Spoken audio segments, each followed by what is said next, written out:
Hi, I'm Charles. If you have to use Excel like I do, then today could possibly change your life. I'm going to show you how to freeze the top row or column to make the data easier to look at. You might have a spreadsheet like this where it's hard to know what's going on when you scroll down or across.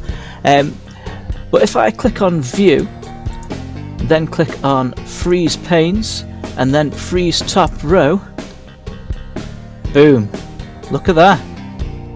The top row stays right there. Whilst I'm here, I'm also going to add a filter to each column on the top row. First, I need to select the top row, and then I'm going to click on Home.